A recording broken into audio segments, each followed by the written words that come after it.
Летописи грузинские, которые они называли очень смело грузинскими, мы проверили, они оказались абхазскими. По существу своему. Летописи грузинские, которые они называли очень смело грузинскими, мы проверили, они оказались абхазскими. По существу своему.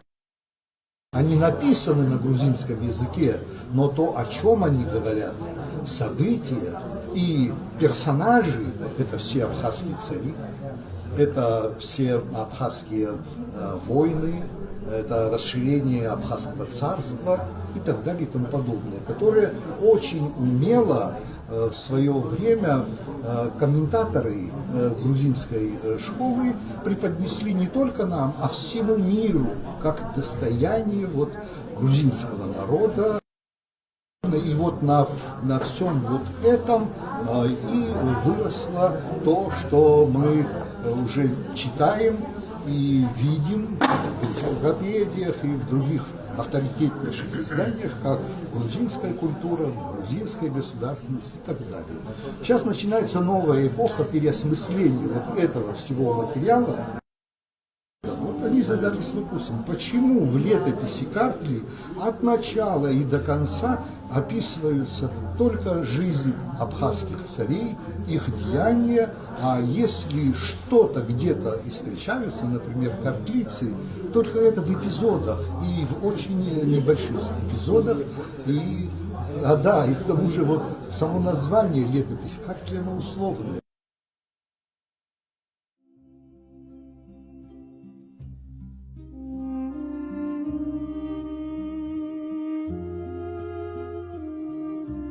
Как называлось западно-картвельское, западно-грузинское государство, существовавшее на территории современной Западной Грузии в VIII-X веках? Кто были его цари этнически? Абхазы, абсуйцы или грузины-картвелы?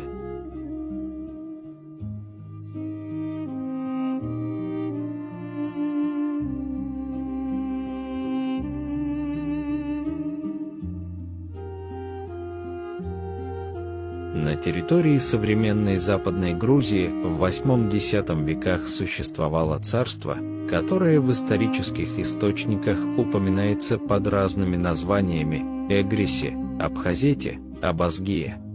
Собственно, грузинские источники чаще всего называют это государство названием Абхазети или царство абхазов, а его правителя – царем абхазов. Появление титула «царь абхазов» связано с историческими событиями, которые происходили в VIII веке на территории современной Западной Грузии. К этому времени из существовавших нескольких эриставств особенно усилилось абхазское эриставство, которое находилось западнее остальных эриставств и непосредственно граничило с соседним Цхумским, Сухумским эриставством. Центр абхазского эриставства располагался в Анакопии. В конце VIII века эристов абхазского эриставства Леон II освободился от зависимости Византии и принял титул царя абхазов. В этом ему помог его близкий родственник, хазарский хакан. В грузинском историческом источнике Матиане Картлиса содержатся сведения об этом событии.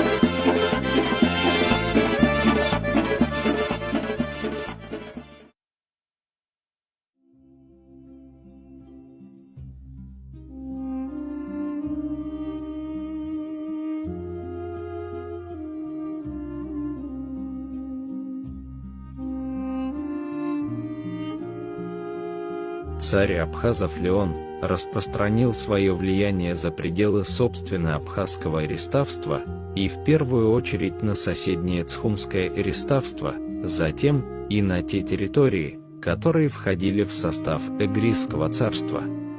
Из-за ведущей роли абхазского иреставства в деле образования нового государства путем объединения территорий соседних иреставств и Эгрисского царства, новое царство называлось Абхазетией или Абхазским царством или царством абхазов, а его правитель в грузинских источниках назывался царем абхазов.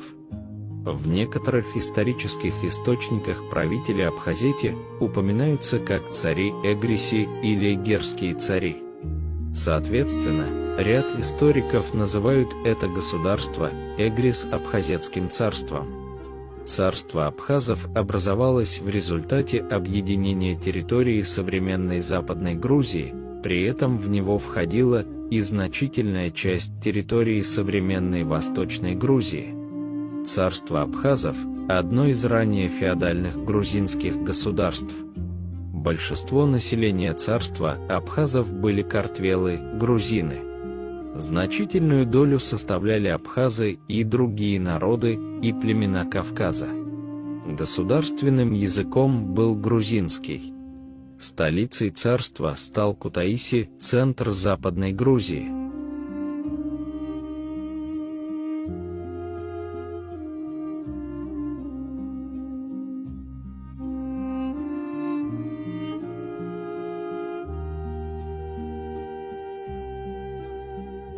Царство абхазов VIII-X веков представляло собой западно-грузинское, западно-картвельское государство, где проживало преимущественно картвелоязычное население. В этом государстве древний грузинский язык был языком делопроизводства и церковного богослужения, на том же языке вели переписку и создавали литературные произведения. Абхазия – важнейшая колыбель средневековой грузинской культуры. Этот край являлся не ареалом распространения грузинской культуры, а сам был творцом и автором этой культуры, ведь самые известные памятники грузинской материальной культуры были созданы на всей территории Абхазии. Об этом свидетельствуют архитектурные и археологические памятники Абхазии с грузиноязычными надписями, созданные в Абхазии грузиноязычные рукописи, эпиграфические и нумизматические памятники, грузиноязычные церковные драгоценности, являющиеся образцами искусства чеканки, бедийская золотая чаша X века, илорская серебряная чаша X века, Пицунская икона Божией Матери, Маквский выносной крест и другие.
Mindure bi hatris mindure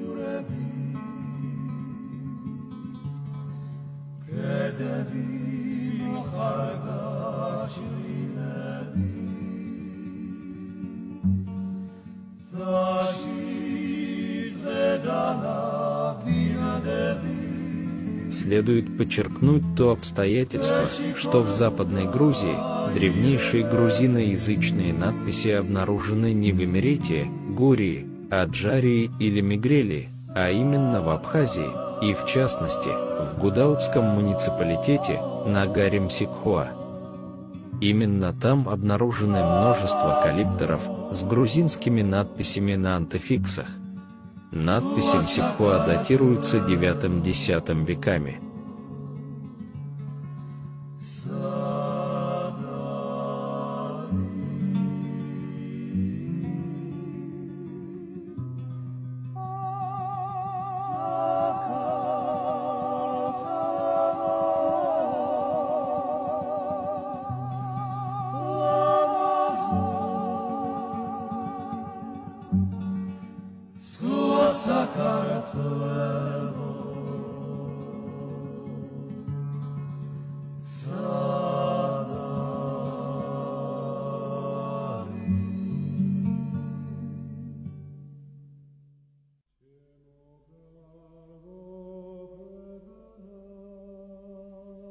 Для всего мирового сообщества очевидно, что Абхазия является важнейшим историческим центром грузинской культуры, о чем свидетельствуют многочисленные грузинские, армянские, византийские, западноевропейские и восточные исторические источники.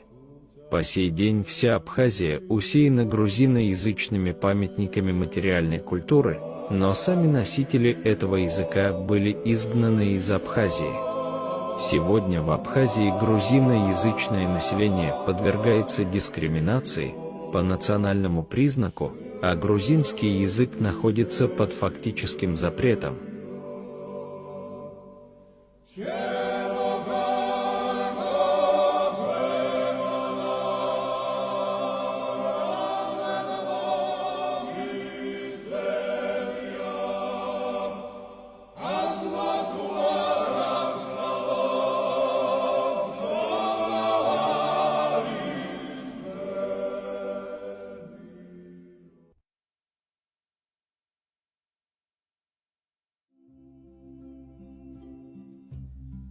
Наряду с названиями Абхазети, царство абхазов и Абазгия, в различных исторических источниках для обозначения государства, охватывавшего в X веке всю территорию современной Западной Грузии, использовалось название Эгриси. Исходя из этого, в ряде научных работ появился термин «Эгрис-Абхазетское царство», который, по мнению авторов, лучше отражал содержание этой западно-картвельской, западно-грузинской средневековой политической единицы. Параллельно с этим продолжалось употребление и название Абхазское царство, царство абхазов, которое, по некоторым мнениям, в полной мере не передает суть этого государства, в столице которого, в Кутаиси, местное коренное население не было абхазским. Местное коренное население не называло себя абхазами, как самоназвание Апсуа. Местное коренное население не писало и не читало на абхазском языке. Местное коренное население не говорило на абхазском языке. Ни в столице, ни в других городах этого государства богослужение на абхазском языке не совершалось. Царство абхазов охватывало всю территорию современной Западной Грузии. Местное картвелоязычное население писало и читало на грузинском языке. Также на грузинском языке совершалось и церковное богослужение. Несмотря на перечисленные обстоятельства, сепаратистски настроенная часть абхазов была возмущена появлением в научных публикациях нового термина «Эгрис-Абхазетское царство» и стала отстаивать тезис о том, что на территории современной Западной Грузии в VIII-X веках существовало сугубо абхазское, Апсуйское государство, столицей которого хоть и был Кутаиси, центр грузинской культуры с картвелоязычным населением, но цари этого государства были этнические абхазы, Апсуа.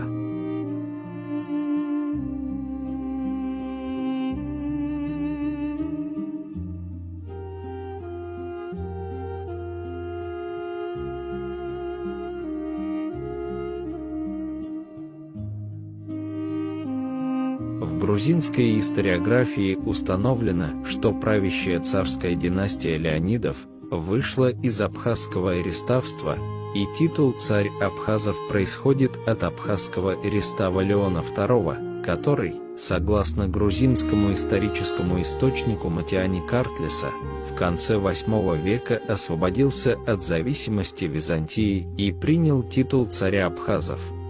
Несмотря на это, вопрос об этнической принадлежности Леона и его потомков в историографии окончательно не решен, так как отсутствуют источники, где было бы прямое указание на этническую принадлежность Леонидов.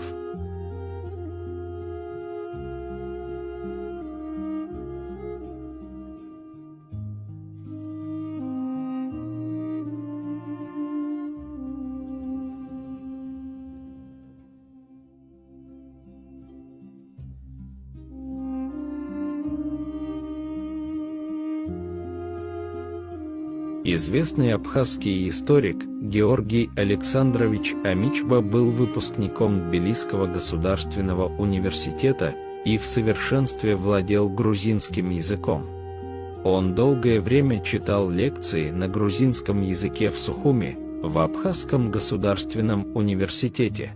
Георгий Амичба исследовал грузиноязычные источники по Абхазии, в том числе он изучил и диван царей абхазов. Наряду с греко-римскими именами, он выявил некоторые абхазские и иранские имена царей правящей династии Абхазии, но вопрос об этнической принадлежности Леонидов окончательно не был решен. С конца 1980-х годов в научных кругах обострились споры по вопросам истории Абхазии.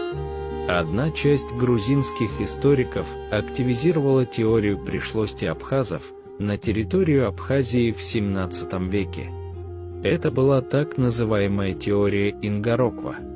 До середины XX века в грузинской историографии практически не существовало теории пришлости абхазов, а самые авторитетные грузинские историки Иван Александрович Джавахишвили и Симон Николаевич Джанаша считали абхазов потомками апсилов и абазгов, проживание которых подтверждается на территории Восточного Причерноморья с начала нашего летоисчисления. Активизация теории Ингароква происходила на фоне усиления сепаратистских настроений в абхазском обществе. Одна часть абхазских историков начала отрицать коренное проживание картвельских племен на территории Абхазии и путем фальсификации истории стала готовить идеологическую почву для абхазского сепаратизма. Сепаратистски настроенные абхазские историки всячески возражали против использования термина «Эгрис Абхазетское царство» для обозначения государства, существовавшего на территории современной Западной Грузии в VIII-X веках. По их мнению, то государство, хотя и было населено многочисленным картвелоязычным населением и столица находилась в Кутаиси, в центре грузинской культуры, но оно все равно было абхазское, апсуйское государство, и применение термина «эгриси» для его обозначения недопустимо. Абхазы опирались на то, что «эгрис Абхазетское царство» — это искусственно созданный термин и неаутентичное название по отношению к периоду существования Абхазского царства. Для грузинских историков стало понятно, что абхазы поставили перед собой задачу отрицать существование всего картвельского в истории Абхазии и, соответственно, название «эгриси», прямо указывающее на картвельский субэтнос игрисцев, современных мигрелов, вызывало их особое возражение.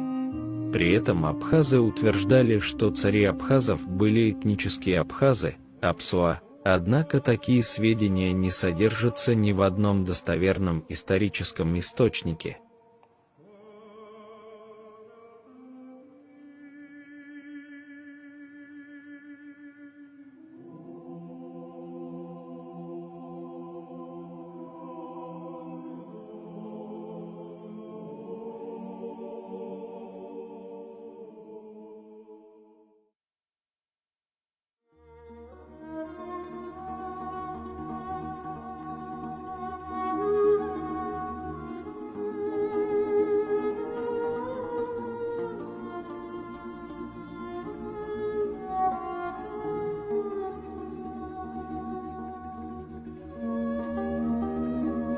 Грузинские историки решили ответить своим оппонентам на высоком академическом уровне и изложить свою позицию в научных трудах.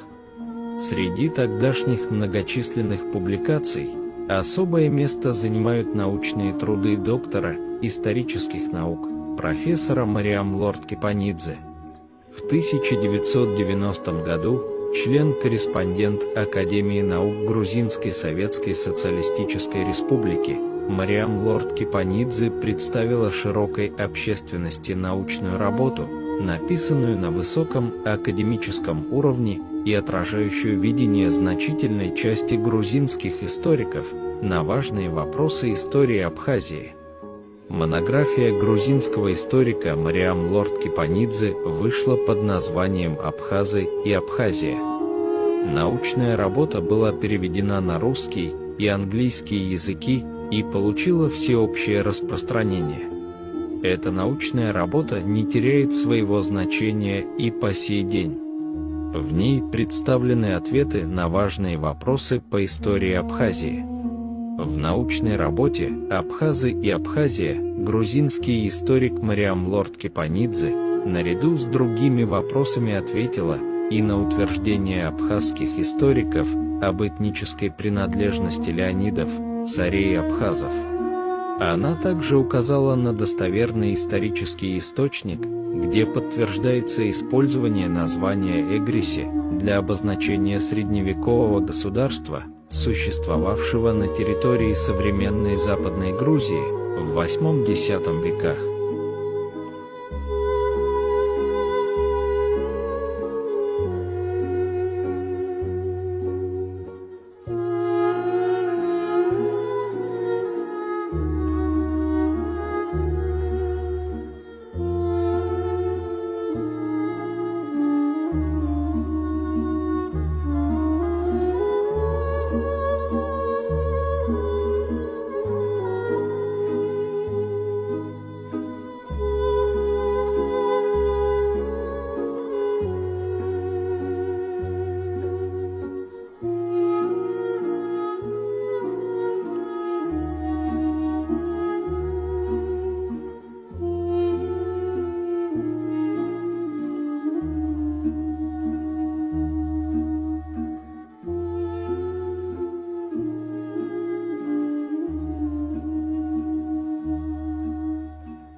Этническая принадлежность царей абхазов неизвестна. По этому вопросу в письменных источниках нет никаких указаний. Некоторые исследователи считают их собственно абхазами, некоторые – греками, так как они были вассалами Византийской империи, некоторые – грузинами. Все три мнения остаются в сфере предположений с одинаковым правом на существование. Но существенное не это, существенное то, что царство абхазов по языку, письменности, культуре, религии, политике было грузинским государством, а его цари по этим же признакам были грузины. Наверное, следует сказать и то, что некоторые армянские историки X-XI веков, например Аванес Драсханакерцы, это государство именуют Эгриси, его царя царем Эгриси, а жителей игрисцами. Если бы царство абхазов не было грузинским государством, его столицей был бы не Кутаиси, центр древней грузинской государственности и культуры, а Анакопия – центр абхазского ириставства.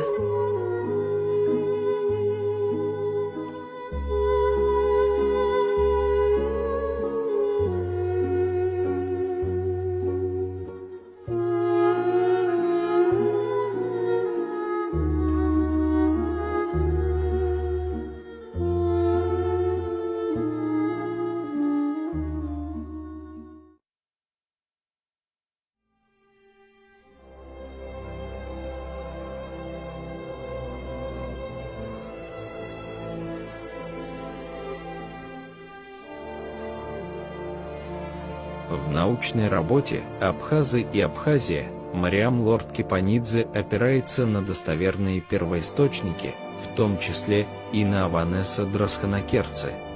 История Армении армянского историка Аванеса Драсханакерце является важным первоисточником для изучения истории отношений между средневековыми грузинскими феодальными царствами и Арменией. Аванес Драсханакерце был современником, очевидцем и участником событий, которых он описывал. Автор хорошо знаком с политической и общественной жизнью соседних народов, и его труд содержит богатый фактологический материал для изучения истории взаимоотношений грузинского и армянского народов. Аванес Драсханакерце упоминает соседний народ под названием Эгеры, а их царь – царь Эгерский или царь Эгеров.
Сепаратистски настроенную часть абхазов не устраивало распространение сведений исторических источников, в которых западно-картвельское государство, существовавшее на территории современной Западной Грузии в 8-10 веках, именовалось как Эгриси, а его жители именовались как эгеры.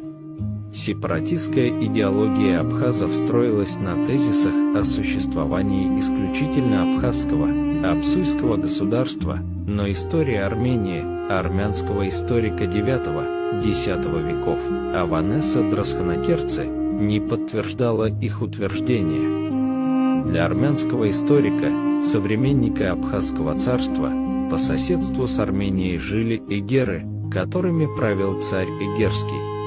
Абхазские историки не сомневались, что эгеры – это картвельские субэтнос мигрелы, но в Абхазской автономной Советской Социалистической Республике уже готовилась идеологическая почва для абхазского сепаратизма, и распространение подобных исторических сведений не приветствовалось.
Памятник армянской средневековой историографии, история Армении Аванеса Драсханакерце, не способствовал достижению цели сепаратистской части абхазов.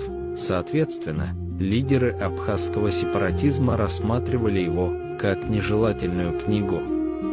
Грузинский историк Вахтанг Чания преподавал в Абхазском государственном университете до самого начала конфликта.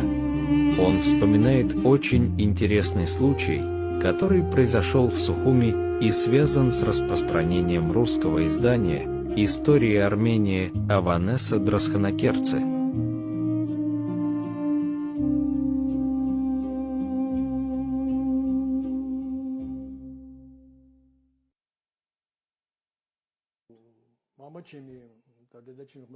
Моим другом был Мушни Ласурия, который работал в книжном складе, расположенном в новом районе.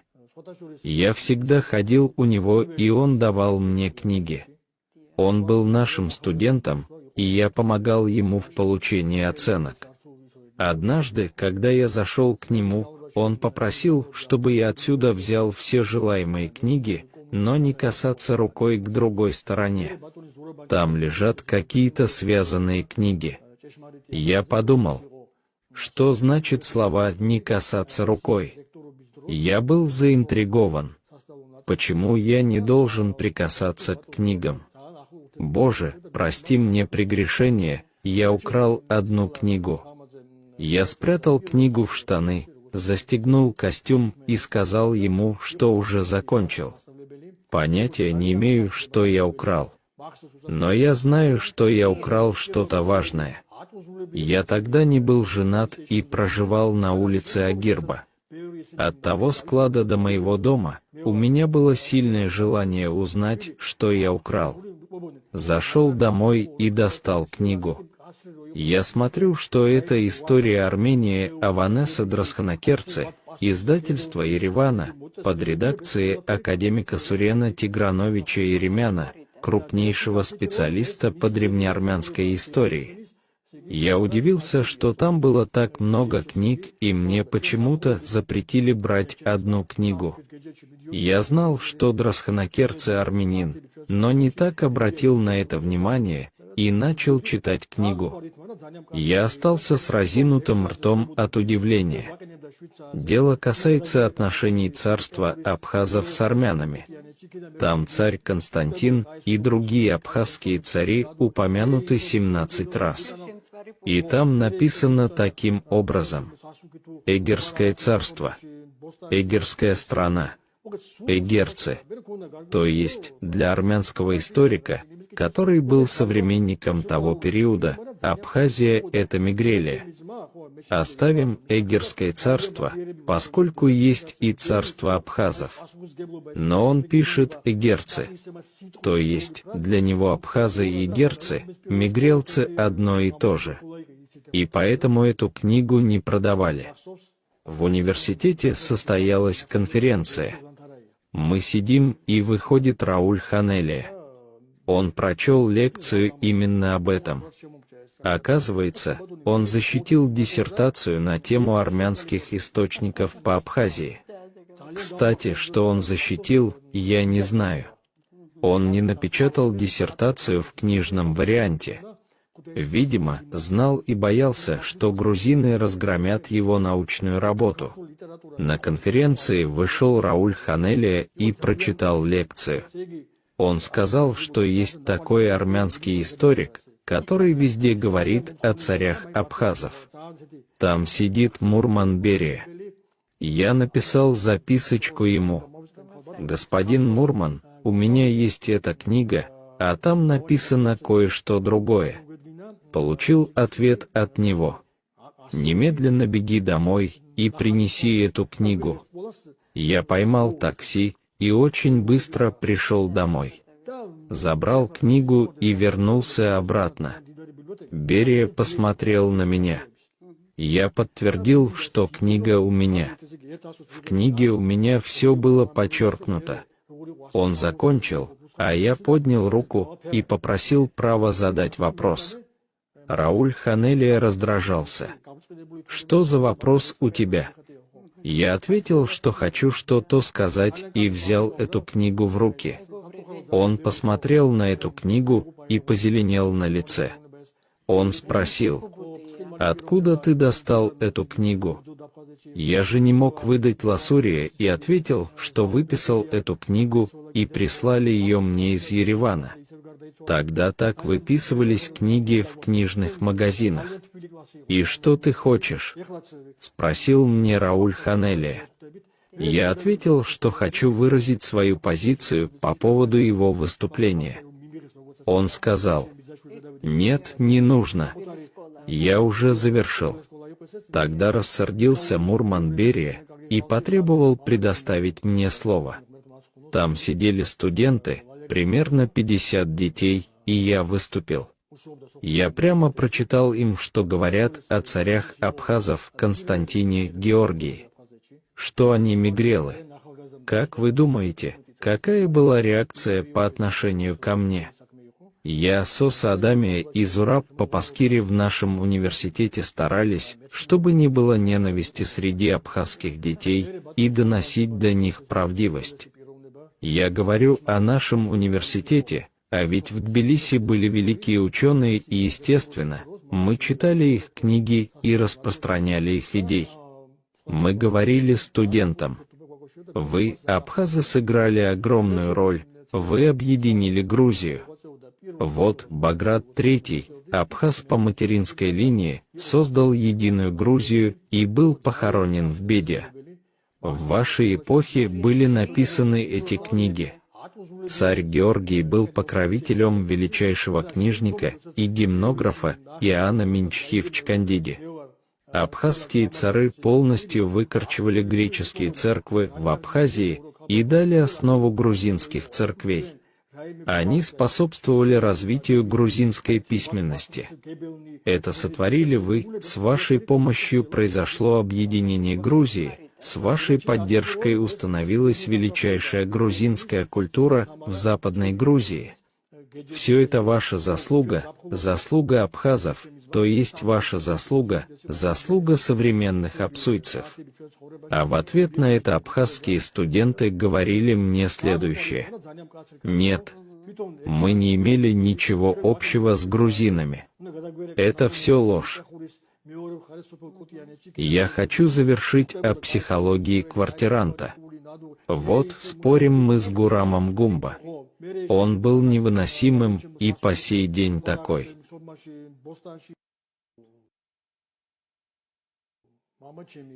Я спрашиваю, Леон II, царь абхазов. Исторический источник Матиани Картлисы, то есть летопись Картли, пишет о нем, что Леон назвал себя царем абхазов. Леон, царь абхазов, переносит столицу в Кутаиси. Что тогда получается? Что он целенаправленно ведет свой народ к грузинизации. Вот тут находится Анакопия. Почему он переносит столицу из Анакопии в Кутаиси? Что он хочет в Кутаиси? Кутаиси — центр грузинской культуры. Там проживают грузины. Почему он переходит в Кутаиси? Объясняй мне логически. Вот сидим мы и спорим об этом. Это одно, когда ты гордишься Леоном II, и за убийство грузин награждаешь абхазов наградой имени Леона II, который создает единую Грузию. Но имеешь ли ты в фольклоре какую-нибудь информацию о Леоне II? Существуют книги. Существует книга Сергея Зухба об абхазском фольклоре, перевод сделал Тимураз Гванцеладзе. Существуют книги Шаты Салакаие. Существуют книги Кудрявцева. Все изучено. Леона II вообще не знает абхазский фольклор. Не имеет понятия, кто он такой. Абхазский фольклор не знает ни царицу Тамар, ни Давида Строителя. Хотя Давид Строитель, царица Тамар, Лаша Георгий часто приезжают в Абхазию. Они идут на охоту, решают там дела. А фольклор не знает ничего. Как это так? Я побывал на Северном Кавказе, в Ингушетии, Чечне. Все знают царицу Тамар. Весь кавказский фольклор знает, кто Давид Строитель, царица Тамар, Вахтанг Гаргасали. Почему эти не знают ничего? Когда источники прямо пишут, что они несколько раз пребывали там, почему не знает абхазский фольклор, кто такой Давид Строитель, царица Тамар, Лаша Георгий? Почему абхазский фольклор не знает Леона II, создателя царства абхазов? Скажем, что царство абхазов — это чисто абхазское государство. Но абхазский фольклор почему не знает, кто он такой? Это как? Конечно, абхазский фольклор не знает, потому что тогда они не проживали там. Поэтому и не знает. Естественно, они тогда не проживали там, иначе куда пропала эта информация? У них не было письменности, но фольклор не знает ничего. Абхазский фольклор начинается с 17 века. До этого они не имеют никакую информацию о своей истории. Мы ничего не знаем об их истории, но это не наша вина. Возьмем топонимику. В Абхазии историческая топонимика, начиная с древних времен до первой половины 17 века, абсолютно картвельская, то есть мигрело-сванская. Так что есть этот момент. По психологии квартиранта нет другого выхода. Он должен уничтожить либо присвоить, в противном случае он не обоснуется на этой территории. Во всех историях это всегда так и было. Это не только в нашей истории. Также были турки в Византии, также были англичане, ведь вы знаете, они истребили индейцев. Ничего нового не сделали абхазы, чего не делали другие народы, но что они от этого выиграли?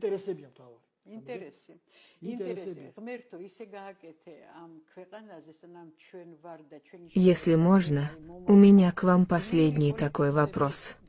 Что происходит сейчас в Абхазии? Скажите нам вкратце, пожалуйста. Добились ли они своей независимости?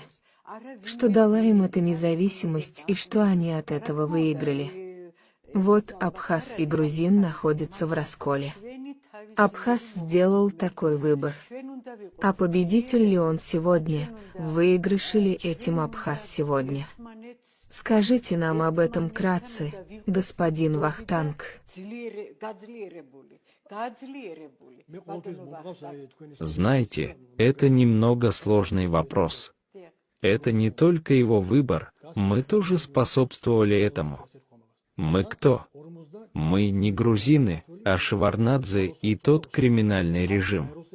Но как Абхаз будет в выигрыше, когда нация не размножается? В боях погибло 7-8 тысяч абхазов. Нация вообще не размножается. 8 тысяч абхазов – это страшно для маленькой, 80-тысячной нации. Молодежь уезжает в большем количестве, а экономика полностью разорена. Посмотрите на город Грозный. Путин разрушил, но как построил? А Абхазию никто не строит. Деньги не вкладываются, нет никакой перспективы, что кто-то туда деньги вложит. Все боятся, поскольку никто не знает, что будет завтра и послезавтра. То есть перспектива нулевая. Есть только эта независимость, больше ничего. Происходят и другие очень важные события. В 1992-1993 годах, когда началось это противостояние, это российско-грузинская война, где нас подставили, и абхазов, и грузин, вот тогда северокавказцы, особенно адыги, кабардинцы и черкесы воевали на стороне абхазов. Это естественно, потому что они один народ, но их мотивация была такой. Мы помогаем абхазскому народу в борьбе за независимость для того, чтобы открыть окно в Европу через Абхазию.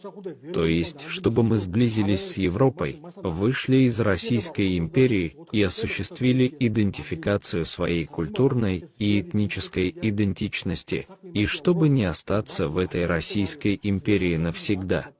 Прошло 25 лет, и ничего подобного не происходит. Абхазы вообще не интересуются своими братьями, черкесами и адыгейцами. Наоборот, абхазы разместили 3 российские военные базы на территории Абхазии. Если до этого российские военные базы располагались на Северном Кавказе, то теперь они появились на юге тоже. Кавказцы теперь уже оказались под двойным прессом, то есть им некуда двигаться, им некуда идти ни туда, ни сюда. А в Абхазии абхазский язык вообще не развивается, дети уже не знают абхазский. Тогда они изучали абхазский язык назло нам, а сейчас нас нету там, и, разумеется, они больше не изучают язык даже назло нам. Умерло абхазское языковедение, наука и культура. Ничего не существует. У них только идея фикс, что мы независимая страна. А черкесы уже начали ходить к грузинам, уже прямо говорят, что хотят отношений с грузинами. Абхазы раскритиковали их за это, а черкесы им сказали: «У нас есть наши интересы, а у вас свои интересы». Посмотрите, что говорят черкесы абхазам. Мы не вмешиваемся в ваши интересы, и будьте добры, вы тоже не вмешивайтесь в наши интересы. У нас с грузинами никогда не было конфликта. Мы хотим отношений с грузинами и выйти в мир. Так что, если грузины нас приглашают, и в Анаклии поставили прекрасный памятник, посвященный геноциду черкесов, что вы хотите? Установка памятника – это дело было сделано Михаилом Саакашвили. Не надо быть неблагодарным, это был очень правильный шаг. Поэтому ситуация на Кавказе изменилась радикально, на 180 градусов. Если до войны они поддерживали независимую Абхазию, считая, что Абхазия будет путем в Европу, и они смогут избавиться от империи, то сегодня Абхазия стала запирающей преградой на этом пути. Они говорят: Абхазия не должна нам мешать, наше спасение – это Грузия, через которую мы должны выйти в Европу, а вы не можете нам в этом помешать. Черкесы этого не скрывают и им говорят прямо. Конечно, между этими народами создается явное противостояние. Я ничего не говорю про ингушей, там всегда имели прогрузинскую ориентацию, ничего не говорю про Дагестан. Они даже и в войне против нас не участвовали, также не участвовали в войне против нас и балкарцы, и карачаевцы. Есть такой момент, но мы не должны манипулировать этим противостоянием, нет, Боже упаси. Вообще кавказцы наши братья, но мы должны им объяснить. Вот, одного из них я спросил: ведь русские вас уничтожили, около 2000 адыгских поселений разгромили, истребили около 4 миллионов черкесов, одного из красивейших народов. Но ведь вы, черкесы, проживаете в том Ставрополе и Краснодаре, ведь эти были ваши земли. Теперь вы там не живете, вы изгнаны оттуда, но значит ли это, что вы отказываетесь от того, что это была ваша историческая земля? Он ответил: нет. Если вы, черкесы, не отказываетесь от черкесской исторической земли, тогда почему я должен отказываться от своей исторической земли? Почему я должен отказываться от своей исторической земли, Абхазии, если это исторически моя земля? Абхазия исторически моя земля, ведь это подтверждается источниками. Почему я должен отказываться от своей исторической земли? Неужели только из-за того, чтобы Абхаз осуществил национальное самосознание и образовал независимое государство за мой счет и за счет моей истории? Это исключено. Этого не случится никогда. Мы, грузины, никогда не признаем независимость Абхазии. Это моя историческая земля. Это моя культура. Это моя история. Абхаз мне говорит, что это моя земля, и дай мне историю. Да, ты пришел в 17 веке, заселился и имеешь автономию. Развивай свой язык, культуру, но я не отдам тебе мою историю для того, чтобы ты мог национально осознать себя и обрести независимость. Никто этого не делает.